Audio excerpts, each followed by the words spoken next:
Guys are here for the next episode 11, 5 for talking. I'm here with Caps. I'm here with Bargo. Tell them your names, guy. Bargs. No one likes you anyways, Bargs. Okay. You just said my name, man. I know, but like it's cooler when you say I it. like Barks. All right. Well, you got a one fan. I have 0. All right. The cat likes me. Okay, let's jump into this. Lead it off. Okay. Obviously, hockey started this week. Thank goodness. Anything you guys saw that stood out to you guys? For me personally, McDavid's just a beast. I was able to catch the Leafs Canadiens game, and the Leafs were looking pretty decent. So, yeah, anything that stood out to you guys that you guys saw? McDavid's a beast. I mean, we all know this. So, I mean. But he's like, he did stand. He's like a ridiculous level of beast. Like. We're missing the game right now. Well, good for the game. What's good for the gander? I think currently right now it's 4-1 Chicago.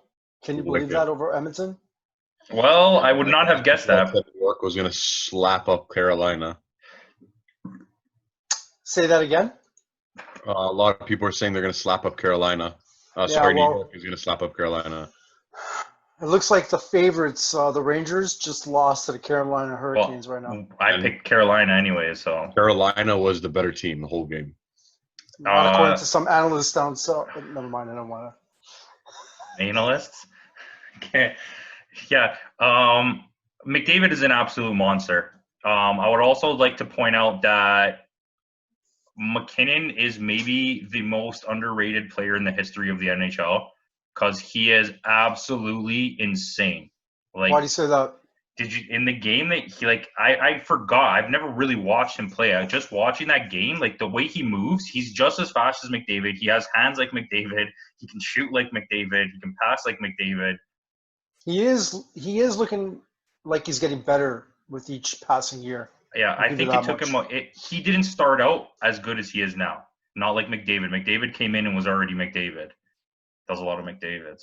Who's on his line? Is it Rantanen? Yeah, and Rantanen is a beast too. He's a beast too. So they complement each other pretty well. It's not like there's Draisaitl and Malkin, whatever.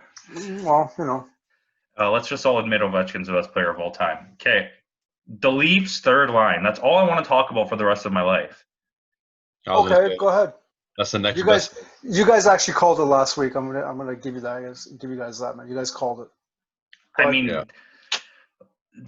First thing I want to talk about that shocked me was the fact that Austin Matthews made an actual attempt to stop people, like more than one time. He put his stick out once. In terms of his back checking? Yeah, like I was like, whoa. Like I've never seen this before. He was trying. He was actually trying. That has a lot to do with the coach, though, because he wants to implement that kind of coaching style. That system to his players that if the forwards need to contribute on the back check. Let him do it. I'm happy with that. I don't since this team has existed, this current iteration of the Toronto Maple Leafs, I've never seen them try like that. I think they understand that because going up against Columbus, a lot of people are saying Columbus. So I mean, you have to put in that effort. I think Columbus, Merzlikins is a nasty goalie. At least what he's proving this year. But anyways, third line. I don't think the second line had any impact outside of Mikheyev. Was he on the – no. Mikheyev? He scored the first goal. Yeah, he's on the second line, right? Yeah. If that's what you want to call it, I guess, yeah. Second line, whatever they do. I really liked him. I thought he played really well. I wouldn't say – outside of the Stars really playing defense, I wouldn't say that they did much. That third line was so complementary to each other. I watched a bunch of videos. I was telling Bargo that everyone's saying that Robertson is going to become overrated in his playoff performance because he's going to score 3 goals and people are going to be like, holy shit, he's amazing. And then he's not going to be. But, I don't know. He looked pretty good. I think Kapanen was, the best player of that whole game. Kapanen had, 4 or 5 breakaways. But he kept not shooting them. He kept stopping and, looking for a backwards pass. Kerfoot had 2 goals. Third line was nasty. He contributed a lot.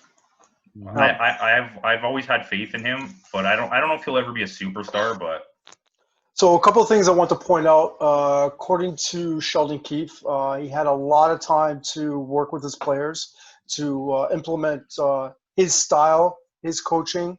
So he was able to work with his players, and I guess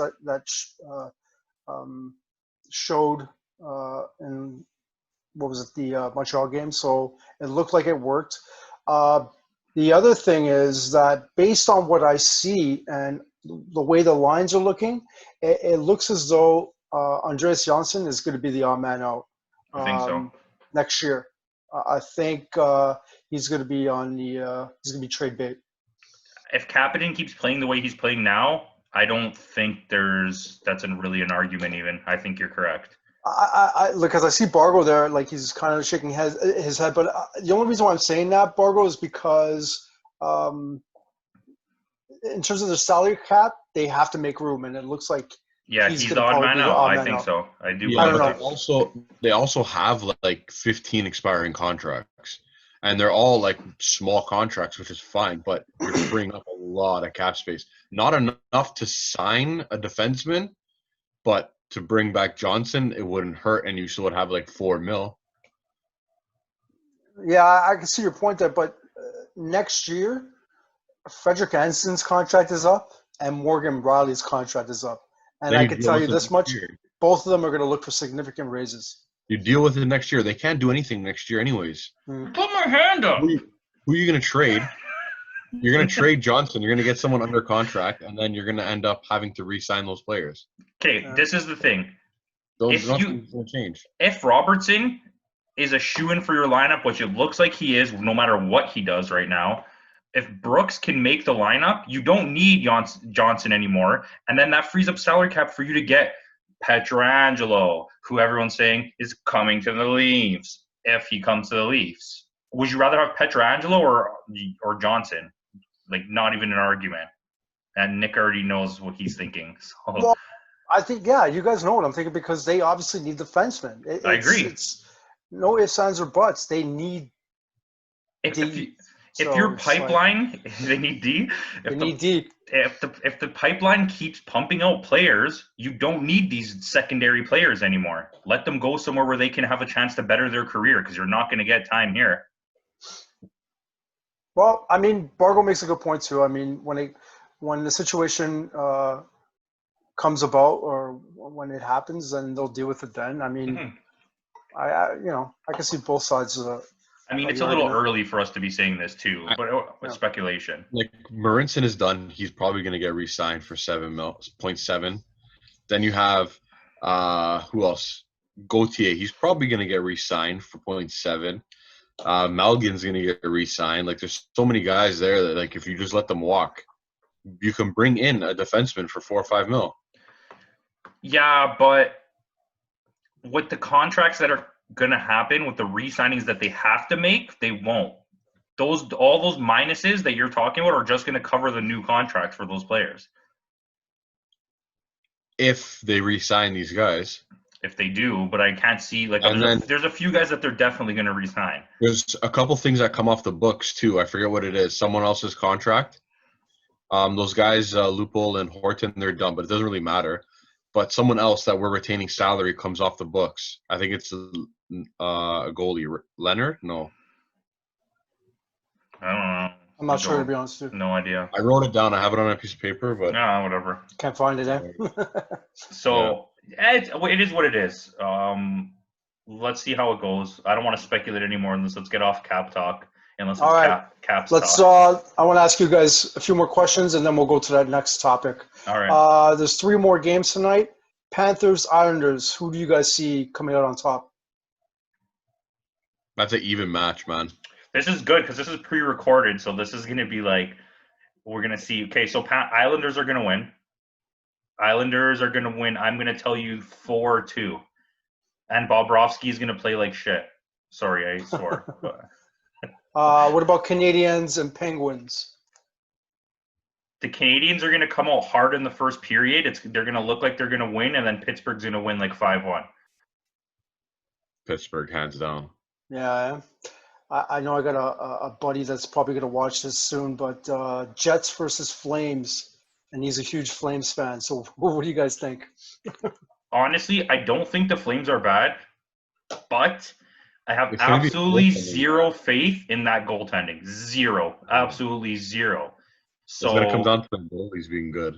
Hellebuck is probably going to win the Vezina. So I'm gonna say Winnipeg, and I'm gonna tell you a score. It's 4-3. I'm gonna say Winnipeg as well. All right. Actually, I missed one. I know it's in process right now. Blackhawks are winning or leading the Oilers at the end of the first period. So what do you guys think? Blackhawks. Oh, okay. I would not in a million years have accepted this. But it looks like the Blackhawks are going to win this game. I still pick the Oilers to win the series. He's thinking. I was like, what happened? Did he freeze? I'm gonna go against you. Just say it's Edmonton and see if they can pull through in the rest of the game. I still don't think David's gonna Edmonton wake will up? lose. How deep is it into the game? End of the first period. What's the They're score, good though? because you look at Chicago's defensive line; they're all old men. Yeah, and their goalie sucks. McDavid's gonna be No like offense. at his peak the whole game, All so he's gonna be blowing by those guys. I think Edmonton can still come through. right. Next topic, guys. It looks like Mike Babcock has landed a job. He's going to be the volunteer advisor for the University of Vermont. So are you guys surprised that he was landed a job this quickly? I'm not. I don't care, really. Like, I was just good for asking him. because based on what happened with the Leafs and all that stuff and how he treated some of the players, you know. Whatever school Vermont, they're just stupid, but it is what it is. First of all, How would you want- Vermont is the birthplace of the Super Troopers. So let's just take it a little easy there, okay? Fair enough. Second of all, After hearing all that, like, and seeing everything that he did to these young players in the NHL, what do you think he's going to do to young players in the university? okay, That's why I brought it up. I was just a little, concerned that Stupid. maybe he It hasn't is what it changed his ways, but you never know. I was Hopefully he practicing. has. I was practicing all week the way that I was going to attack, telling everybody that I literally don't care. But actually, when I think about it, I don't know. After everyone's coming forward and saying things, like when so many people come forward, it can't be a lie anymore. And you're willing to put this guy with these kids, like, they're impressionable right now. They're on the verge of maybe playing in the NHL, and you're going to put them with this guy who's going to berate them and beat them down in the locker room. Like, no, I don't think it's a good idea, and I don't like you, Mike Babcock. Wow. This is exactly the reason why I want to ask you guys. I know. So, I didn't want to answer, but like I have to. Like it's. You made a good point, right? Like saying that they're with these younger guys. Like I don't see the logic. The guy's like, oh, it's like bringing in Bill Belichick or Greg Popovich. No, it's not, because they're legendary coaches that did it without punching their people in the back of the head and calling them idiots. You want to end it off on that? End it off on that, baby. We're doing it live. That's pretty much all I got, guys. So, Bargo, you have anything, or do you want to save it for another day? I got one. Okay, we It'll could be fit quick. one. We could fit one. Who will lead the playoffs in goals? So you have like David Pastrnak, Austin Matthews, Ovechkin, Leon Draisaitl, and Nathan McKinnon are like the top runner-ups. Okay, so me and Caps already have this deep talk about the playoffs, and we said Avs versus Lightning, right, in the finals. yeah. And I think McKinnon not only gets most goals, but if the Avs do win, he wins Conn Smythe as well. I think he's going to have the most points in the playoffs if they go far enough. Yeah, I kind of agree with you there, man. Because if Colorado does make it that far and goes that deep, I see McKinnon not only leading the league in goals, but also leading in points as well. But hey, man, you never know what happened. You never know what can happen.